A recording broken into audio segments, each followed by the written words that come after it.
This is the 29th Petals snapshot of spring 2024. And today I want to talk about an idea that I'm calling conjoined objectives. So this week I've been having a couple of conversations with people that I line manage around their objectives, their personal objectives that they want to use to grow and extend their skills, and ideally with some goals at the end of it. I've been looking at some frameworks that we use to kind of organize our thoughts into a structured, smart or smarter objective. And there's some nice simple exercises that you can take away, do it in your own time and come back, or you can do it together. Most people prefer the idea of doing it at their own time, so I'll sit and give themselves a goal and a mini objective to have that ready. And on a meta level, I've got myself an objective to get all my direct reports with at least one structured objective documented to start with. So anyway, the conjoined objective idea is where I've realized as a manager that some people have similar objectives that they've come up with themselves. So I'm in those one-to-ones and I'm talking to them about what they want to achieve, generally around their own personal development, but actually it's quite interesting to see like their passion projects and the areas that they want to address within their day job.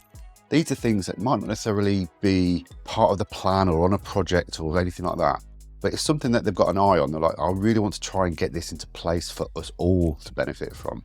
In our software engineering teams, for example, we've got a new system that we're using to check the maturity of our services.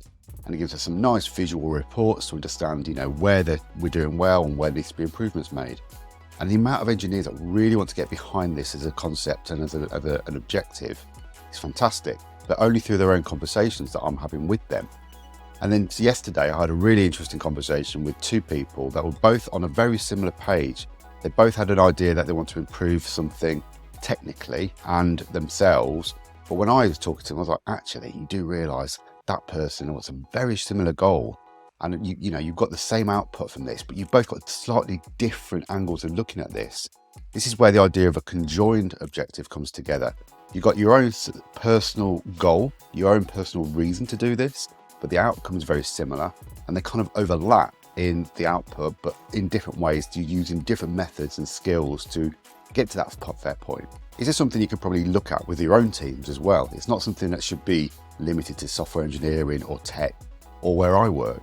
If you've got multiple people that have similar goals, but they have slightly different ways of looking at it, put them together. It's more likely that they're going to succeed by doing it together because they can hold each other accountable. They can make sure that they're having those conversations. And as the line manager, I can check in independently with both of them, or if I have to, pull them together briefly just to sort of go, look, how are we going to do this? It's a really interesting concept to think about, I think, and one I'd recommend most line managers to have a think about when they are having those objective conversations. That's it from today. I'll be back on Monday with another Petals Snapshot.